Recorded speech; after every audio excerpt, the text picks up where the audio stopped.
Olá, tudo bom? Espero que esteja tudo bem com vocês, né? E nós vamos começar agora o terceiro tema do, da série do Santuário, né? E para isso o título do nosso estudo de hoje, ele tem o título Evangelho em Símbolos. Então nós vamos fazer uma oração agora para nós começarmos esse estudo. Feche seus olhos para que nós possamos fazer uma oração. Senhor Deus, Santo Espírito, Jesus Cristo, esteja conosco neste momento, Pai, e nos ajude a entender a Tua palavra, que essa mensagem venha tocar em nossos corações conforme Teu santo desejo. Esteja com meu amigo, minha amiga que está vendo esse vídeo. Eu oro ao Senhor em nome de Jesus Cristo. Amém. Então vamos lá, né? O Evangelho em símbolos, né? Então o santuário era o Evangelho em símbolos. E através dos móveis, dos rituais, das vestes, do cerimonial, tudo Deus procurava pregar o Evangelho para o povo de Israel. E por milênios, esse foi o Evangelho que o povo conheceu. Como que as pessoas compreendiam bem esse tema e como nós devemos entendê-lo? Antes de Cristo, antes de Cristo era uma coisa. Nós acreditamos pela Bíblia que o mundo teve cerca de 4.000 anos. E nesses 4.000 anos, milhares de pessoas nasceram e morreram. E eles tinham que aprender do Evangelho para ter uma chance também de salvação. Nós que vivemos após a primeira vinda de Cristo, conhecemos a sua vinda, o seu ministério, os seus milagres, a sua morte na cruz, a sua ressurreição, a sua ascensão aos céus. Mas tudo isso tinha que ser ensinado para o povo antes da vinda de Cristo.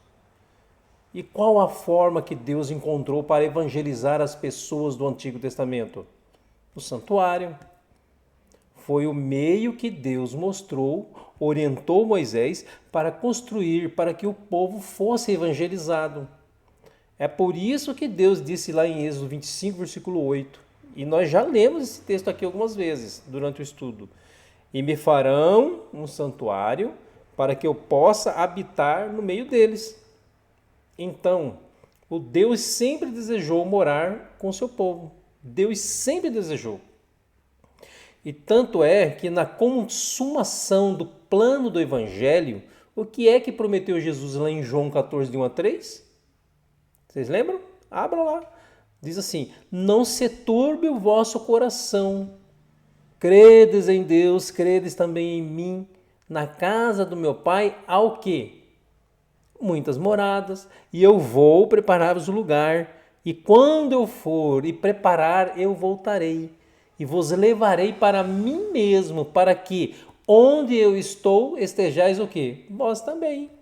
Então, o desejo de Cristo é de estar com o seu povo. Não, isso aí não é novo. Desde lá dos primórdios. Já que em Êxodo 25, versículo 8, nós vemos isso claramente. Olha só. Vocês construam um santuário. Eu quero morar no meio de vocês. Deus sempre quis morar com o ser humano. O prazer de Deus é estar com suas criaturas. Ele nos criou para um relacionamento e é por isso que é importante nós estudarmos esse livro para entendermos os planos de Deus para a nossa vida. Então, o santuário foi construído no deserto. Em Êxodo 25, versículo 40, é nos dito que Moisés, você vai fazer tudo conforme o modelo que eu vou te mostrar lá no monte. E qual foi o modelo que Moisés viu no monte? O santuário celestial. Então quer dizer que há uma relação estrutural e funcional entre o tabernáculo que havia no deserto e o santuário celestial. Porque o santuário celestial foi aquele que serviu de modelo para Moisés. Na relação estrutural, nós temos então os móveis e os compartimentos. Na relação funcional, nós temos a oferta, o animal que era trazido para ser morto e queimado sobre o altar do holocausto. E nós temos o papel do sacerdote e do sumo sacerdote, que o sacerdote atuava no santo e o sumo sacerdote atuava no santíssimo. E isso tudo apontava para uma realidade superior, ou seja, em algum momento no céu, no santuário celestial, estas coisas deveriam acontecer. Então se ensinava aqui na terra uma realidade celestial. É por isso que Hebreus fala que o santuário terrestre, os seus cerimoniais, as festas eram uma sombra das coisas futuras. Ainda viria a acontecer aquilo que estava sendo preconizado. Através de todo esse sistema de morte de animais, apontava-se para a vinda de quem? Do Messias, que um dia morreria por todos nós. E quando João Batista viu Cristo vindo em direção a ele, lá no Rio Jordão, o que disse João lá em João 1, versículo 29? Eis o Cordeiro de Deus que o quê? Que faz o quê? Que tira o pecado. Ele é o Cordeiro de Deus. O Cordeiro não vinha até o santuário para morrer. Cristo veio também para morrer em nosso lugar. Isto é o Evangelho em símbolo. E hoje nós vamos compreender plenamente com o que o santuário, como que o templo construído por Salomão apresentava em cada móvel, em cada cerimônia, o Evangelho que tipificava a vinda do Messias, do nosso Salvador. Vamos começar pela pia com água. E eu já expliquei que esta pia era usada pelo sacerdote e pelo sumo sacerdote. Eles se lavavam na pia antes de oficiar no altar de holocausto, ou sacrifício, ou mesmo antes de entrar para o santo lugar. Então, esta pia falava de purificação. Mas tudo aqui era o Evangelho em símbolos. Então, o que representava esta pia? Olha o que disse Jesus em João 7, versículo 37. Abra lá em João 7, versículo 37. Diz assim, qualquer coisa você pausa o vídeo, abre no capítulo, aí torna o vídeo para funcionar e começa a ler junto, tá bom?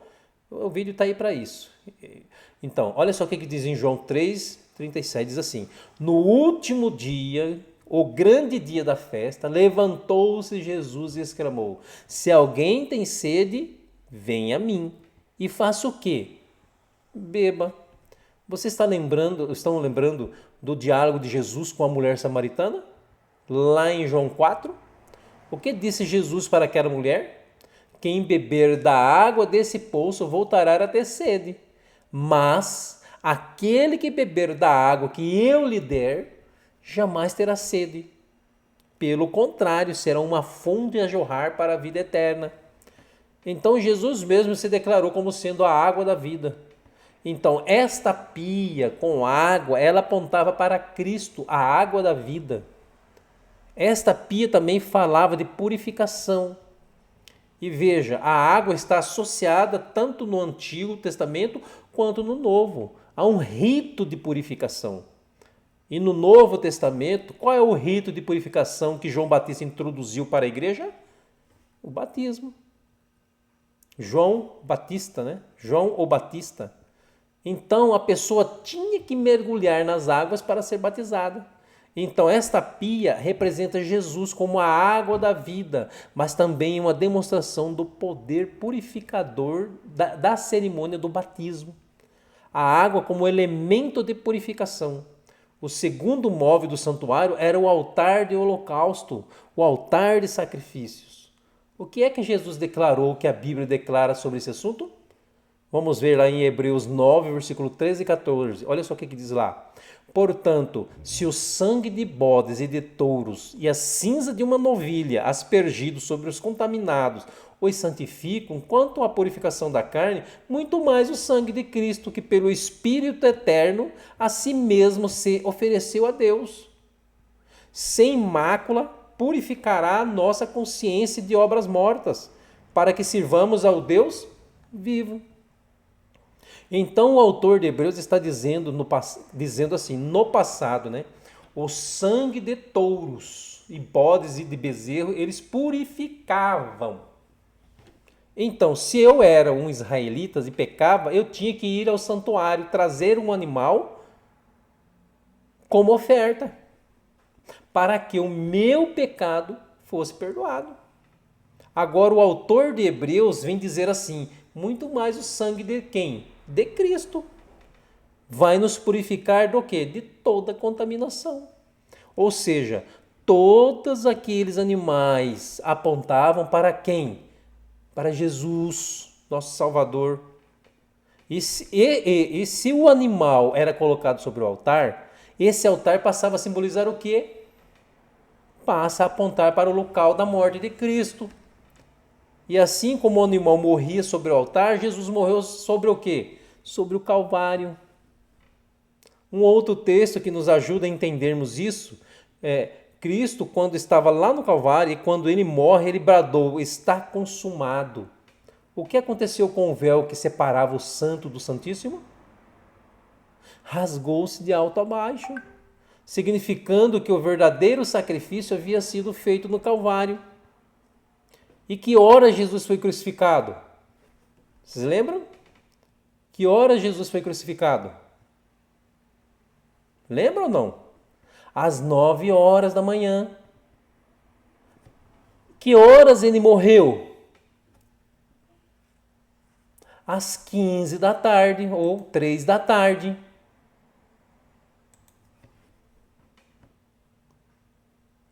Três da tarde. A Bíblia diz isso claramente. Ele passou 6 horas na cruz. Agora, por que é que Jesus foi crucificado às 9 da manhã? Porque às 9 da manhã é quando morria o primeiro cordeirinho. Lá no pátio do santuário. Sacrifício matutino. E por que é que Jesus morreu às 15 da tarde? Porque às 15 da tarde, às 3 horas da tarde, era quando morria o segundo cordeiro, o sacrifício vespertino.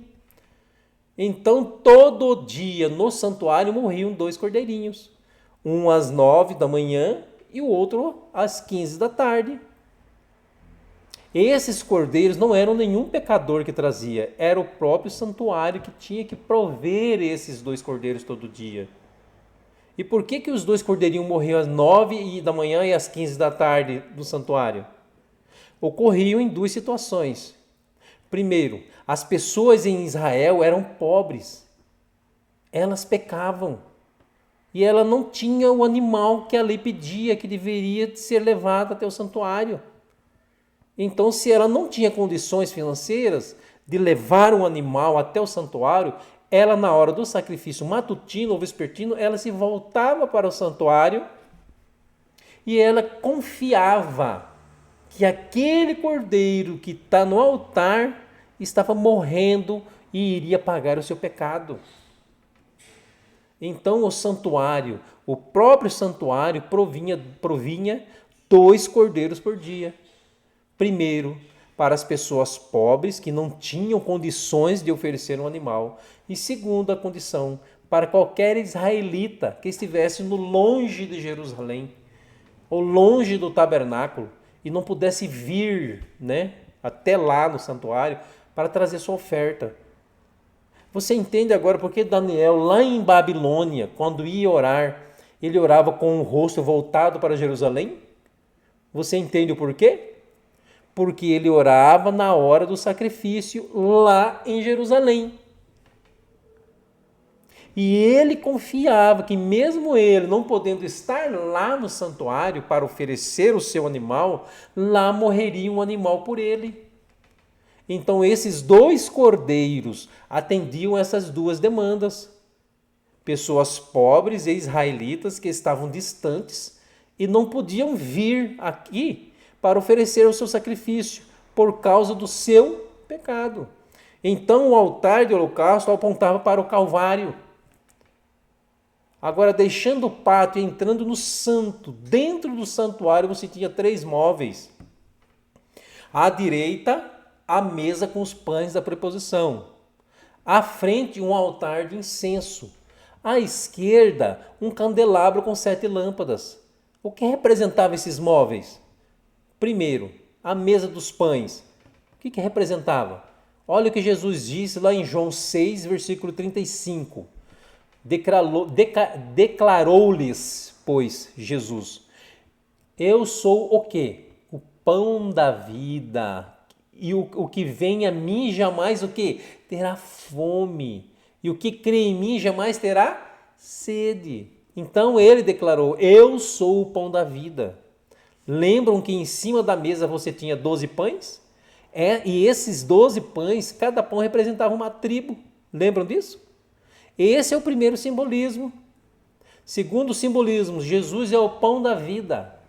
E esse pão estava colocado ali todo sábado. No dia de sábado, o sacerdote entrava ali e trocava os pães. Então os pães ficavam uma semana e todo sábado o pão era trocado. Então este pão que passava a semana, os 12 apontavam para as tribos, 12 tribos, mas também apontavam para Jesus como o pão da vida. Quando Jesus aqui em João 6 faz esse discurso e diz assim: eu sou o pão da vida, o que é que existe por trás do discurso de Cristo? É toda essa teologia do santuário que eles conheciam. Mas espera aí, o Senhor é o pão? Mas qual pão? Pão do santuário? O pão que os sacerdotes apenas podiam comer? O Senhor é esse pão? Eles entendiam a linguagem que Jesus estava usando, porque essa era a cultura deles. Eles entendiam os símbolos. Na época do evangelho por símbolos, ele veio para cumprir todo esse simbolismo que o santuário pregava. E o simbolismo foi praticado enquanto ele estava criança. Na vida adulta, ele mesmo praticou. E ele mesmo celebrou a Páscoa.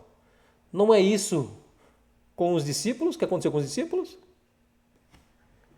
Ele sabia que ele ia ser sacrificado. E todos os animais que morreram no santuário apontavam para ele. Então, quando ele veio, olha para o Evangelho de João. Jesus foi batizado e qual foi o primeiro milagre que Jesus realizou? Transformou a água em vinho, o primeiro milagre. Quando ele fez isso, Maria foi quem intercedeu pelos noivos. O que disse Jesus para sua mãe? Mulher, ainda não é chegada a minha hora. O Evangelho de João, Jesus tem uma hora. Uma hora, que hora? A hora dele.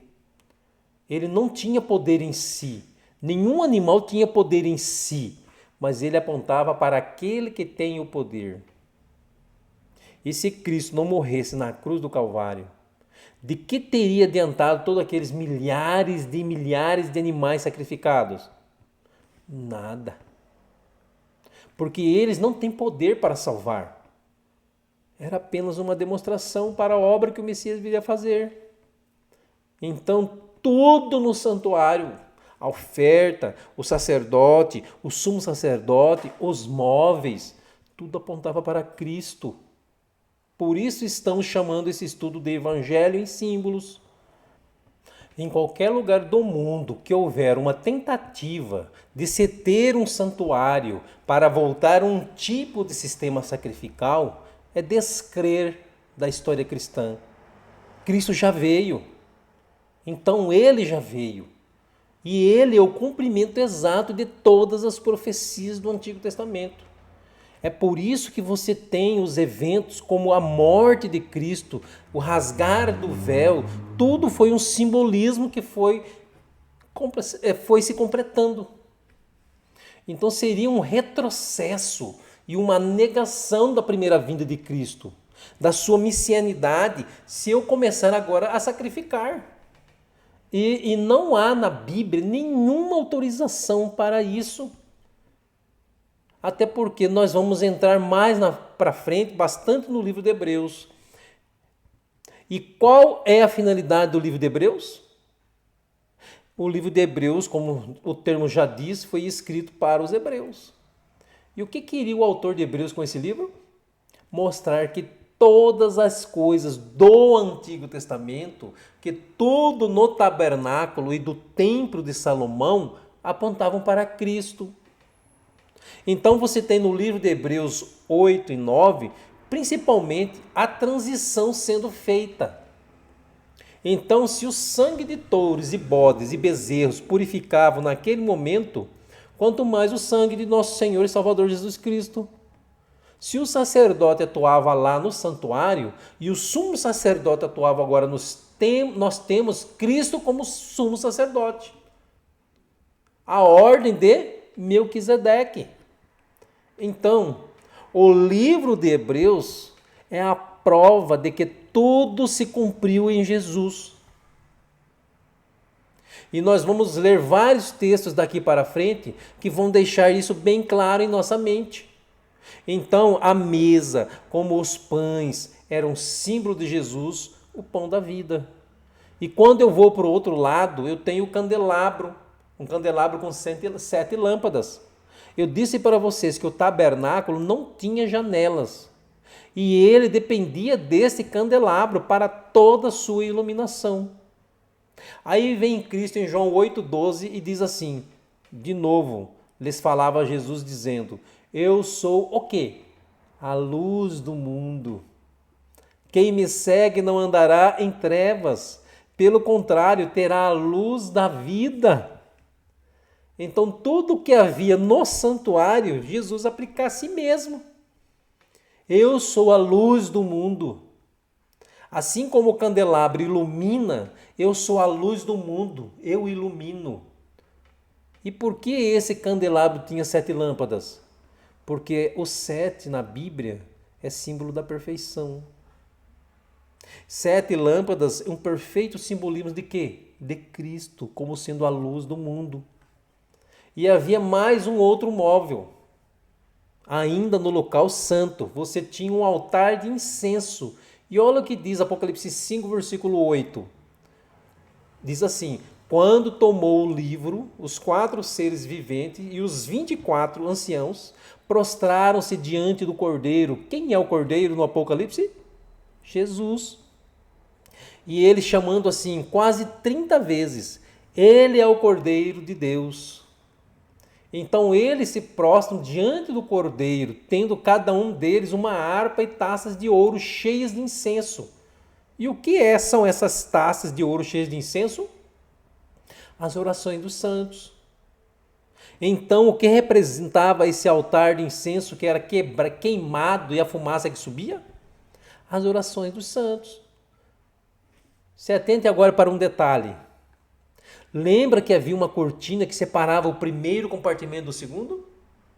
Essa cortina não ia até o teto do santuário. Havia uma abertura e o incenso, quando era queimado no lugar santo, a fumaça passava por cima da cortina e ia para o Santíssimo, aonde estava a Arca da Aliança e sobre ela estava o Shekinah.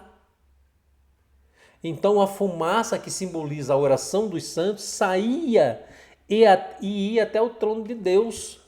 Aí quando você vê Jesus Cristo, o que ele afirmou para os discípulos de João 14,13? E tudo quando pedirdes em meu nome, isso farei, a fim de que o Pai seja o quê? Glorificado no Filho. Então a fumaça do incensário representa as orações dos santos.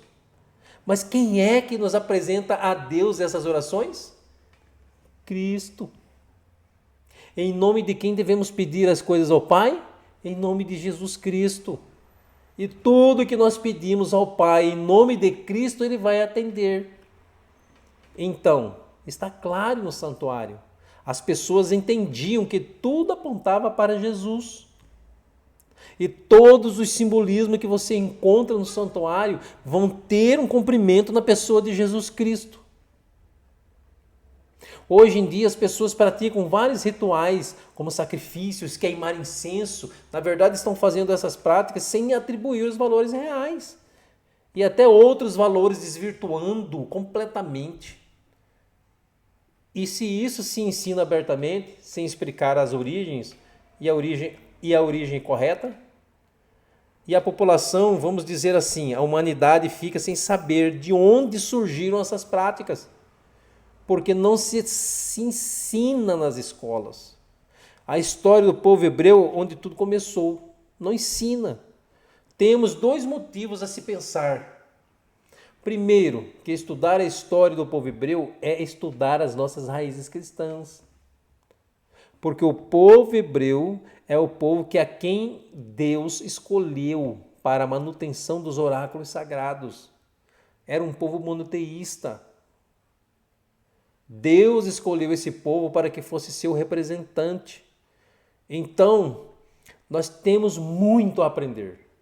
Segundo ponto, o que está havendo hoje é um retrocesso de certos simbolismos, emblemas da Bíblia, do Antigo Testamento, que não tem nenhuma função moderna para os cristãos, que teve o seu cumprimento lá no passado, mas está se buscando isso para se dar uma nova religiosidade.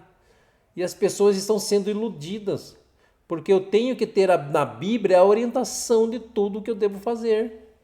Eu tenho que respeitar, é a Bíblia. O que a Bíblia diz que eu tenho que fazer? O que é? Né? O que a Bíblia ensina que é correto fazer? Que cerimônia eu devo praticar ou não praticar? É isso que eu tenho que saber. Porque se eu deixar o critério à mercê da mentalidade humana, o que não falta por aí é criatividade. É por isso que você vê por aí gente queimando incenso, gente olhando para que a água seja abençoada, orando para que a água seja abençoada, gente orando para que o azeite seja abençoado, que esse azeite seja abençoado, esse azeite vai mudar a sua vida. Aonde está isso na Bíblia? Quem disse que botaram um copo de água em cima da TV e fizeram uma oração, a água vai ficar abençoada? Onde está isso na Bíblia? Que costume é esse? Quem diz que isso tem que ser praticado hoje? Então, o que tem que ser praticado, ninguém ensina. E o que não tem, fica assim inventando para as pessoas tentarem materializar a fé. Porque é isso que se busca hoje, é a materialização da fé. Compra essa caneta aqui, que tudo que você assinar com ela agora vai ser abençoada. Abuso da fé. Desde quando Deus escolheu Abraão? Todo o processo do caminho do povo de Deus, ele pensou numa só coisa, nesse contato dele conosco, nesse amor incondicional e infinito que ele tem para conosco. E veja como ele queria nos impressionar. Você imagina você ter que trazer um animal, pegar do seu rebanho um cordeirinho de um aninho, inocente, perfeito, e ter que matar esse animal? A lição era clara. Você pecou. Você tem que morrer, tinha que morrer, mas você não vai morrer. Porque esse animal morreu no seu lugar. Agora esse animal, ele aponta para alguém que vai vir morrer. E Deus procurava com todos esses simbolismos, o quê? Nos ensinar. Vamos no próximo estudo estudar as festas de Israel. O povo israelita era um povo festeiro, gostava de festa. E nós vamos estudar aqui as 7 festas celebradas pelo povo de Israel. Então você vai perceber que todas as festas apontavam para Jesus. Tudo apontava para ele. Então o altar de incenso também apontava para as orações dos santos e para Jesus como aquele que leva a nossa oração ao Pai. Agora, entrando no segundo compartimento do santuário, do Santo dos Santos ou Santíssimo, estava a Arca da Aliança. Para quê? Essa Arca da Aliança apontava o quê? Apontava para onde? O que ela representava? Olha o que diz Êxodo 25, versículo 22.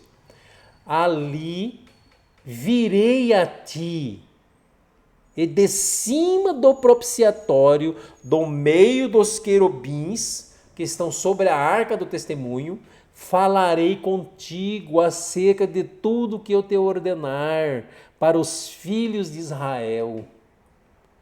Mais uma vez, estão lembrados da expressão Shekinah?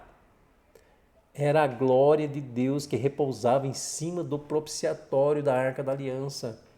Então vamos gravar algumas expressões. A Arca da Aliança era uma caixa de madeira de acácia, revestida toda de ouro, e em cima dela havia 2 querubins de ouro.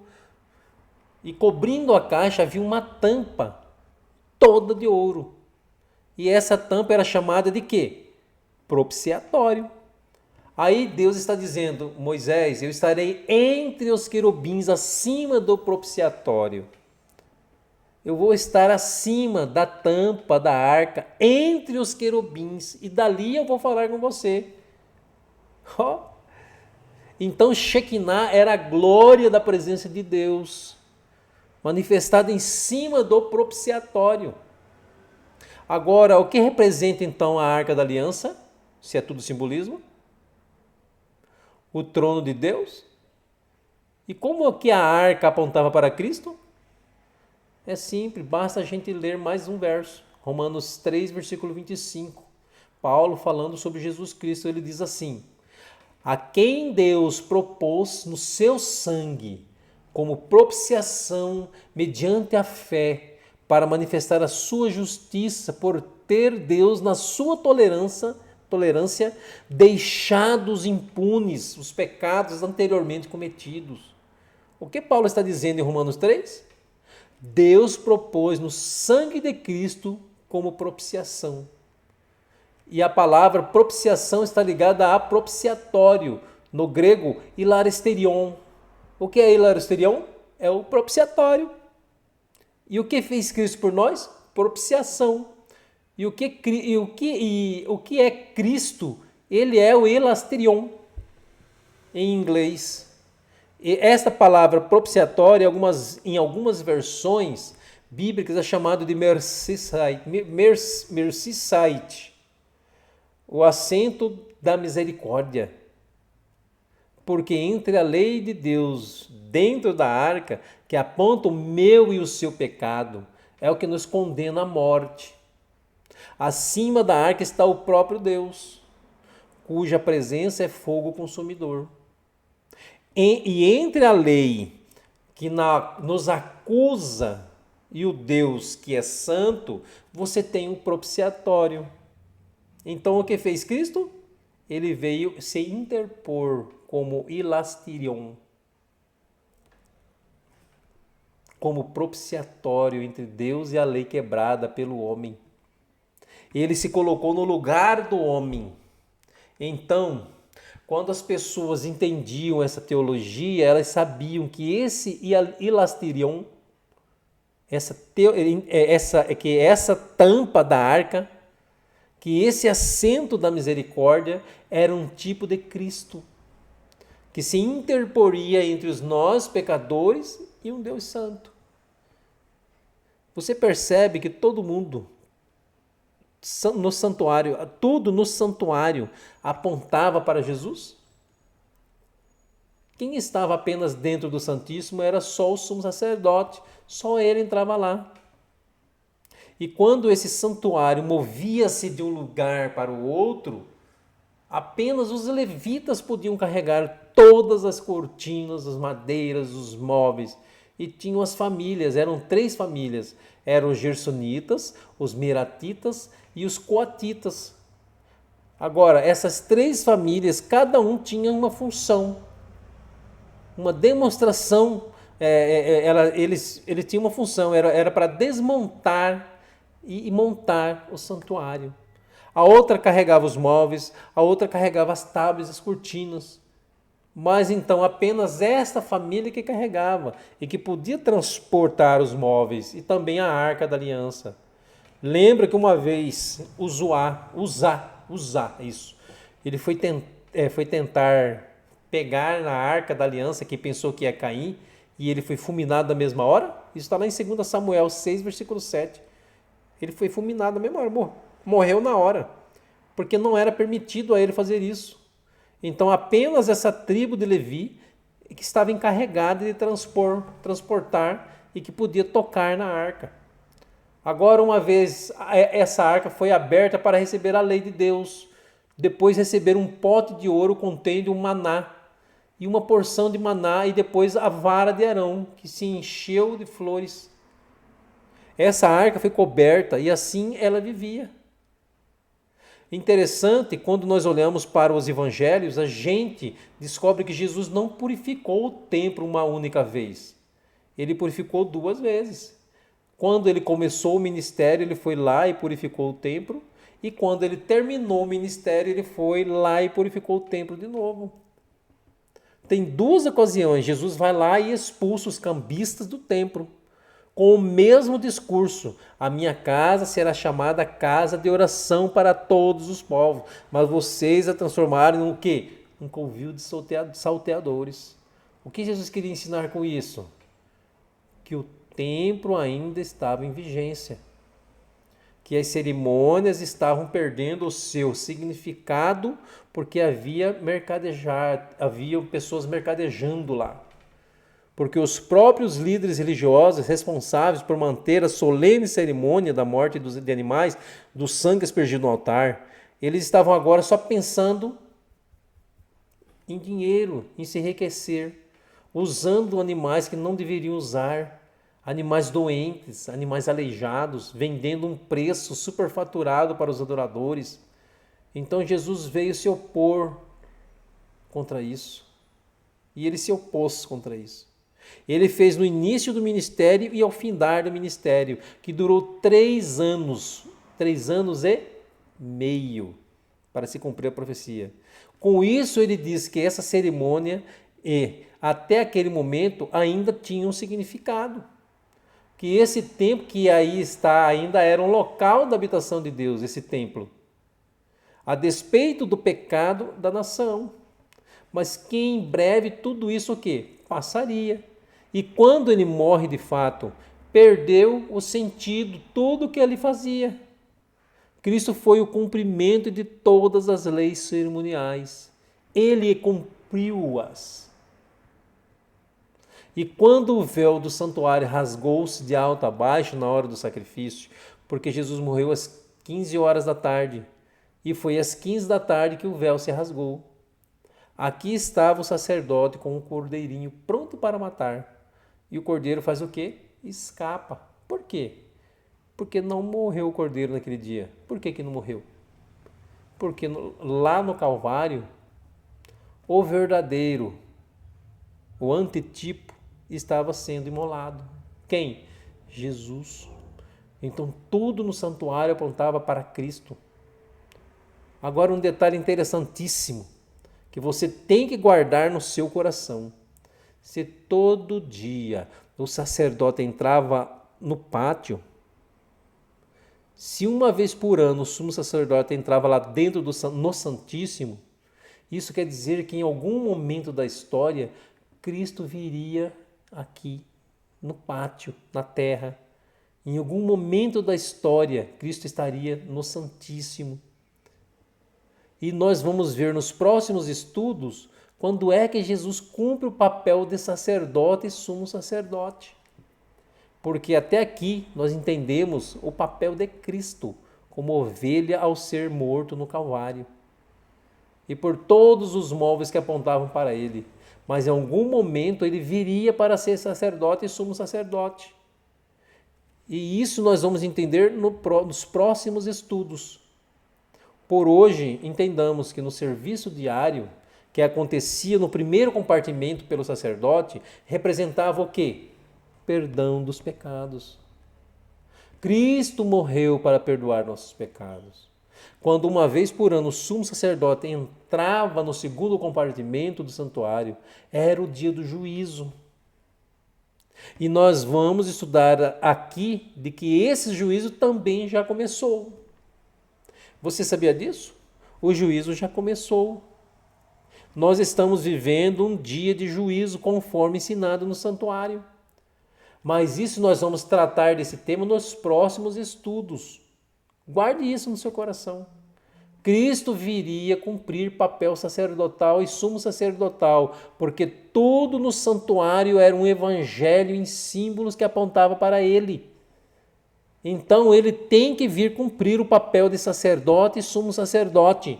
E nós vamos entender isso. Por isso, meus queridos, nós temos hoje alguém junto ao Pai, intercedendo por nós. Ele exerce uma função de sacerdote, está intercedendo por nós, mas também exerce uma função de juiz, e já começou o juízo, como nós veremos mais à frente. E eu e você podemos confiar nesse Cristo que deu sua vida por nós, para que nós tivéssemos mais uma vez o direito à vida eterna, que nós pudéssemos apossar da bênção que Deus preparou para todos nós. Esse Cristo que morreu na cruz por mim e por você. Não pode haver maior amor, um amor maior do que alguém entregar a sua própria vida por alguém, por um desconhecido, por um inimigo. E nós estávamos inimigos de Deus em nossos pecados. Mas aprove ao coração de Deus. Deus desejou salvar a todos. Por isso enviou seu Filho. E Ele hoje é nosso intercessor. Abra o seu coração à influência do Espírito de Deus e deixe que Ele mude em você tudo que precisa ser mudado. E a todos nós é oferecida hoje a salvação, mas Deus não força ninguém.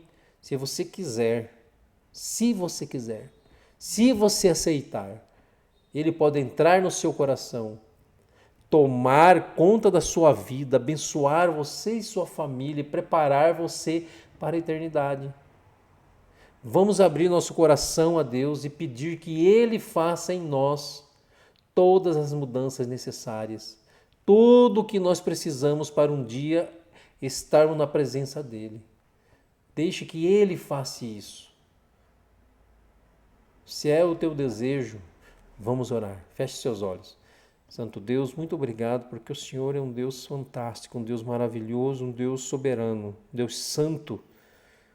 Obrigado porque o Senhor conhece a vida do meu amigo, da minha amiga que está vendo esse vídeo e conhece minha vida. O Senhor seja o Deus das nossas vidas. Abençoe esse amigo, essa amiga e ajude ele a entender plenamente toda a palavra, conforme o Senhor deseja. O abençoe e esteja nele, ó Deus. Eu oro ao Senhor em nome de Jesus Cristo. Amém.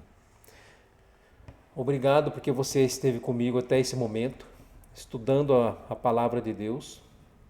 E eu agradeço porque você está aqui, né? Está interessado em aprender a palavra de Deus. E eu sempre vou continuar orando por todos aqueles que estão assistindo esse vídeo. E eu peço que você faça um favor, pregue o Evangelho. Como? Compartilhe esse vídeo. Compartilhe essas informações que eu estou trazendo até para você. Compartilhe elas, tá bom? Isso vai ajudar muito. Não se esqueça de dar o joinha lá, e se inscrever no canal, compartilhar o vídeo, tá bom? E como sempre finalizo todos os estudos meus com João 4:24, dessa vez não vai ser diferente. Então João 4:24 diz assim: Deus é Espírito.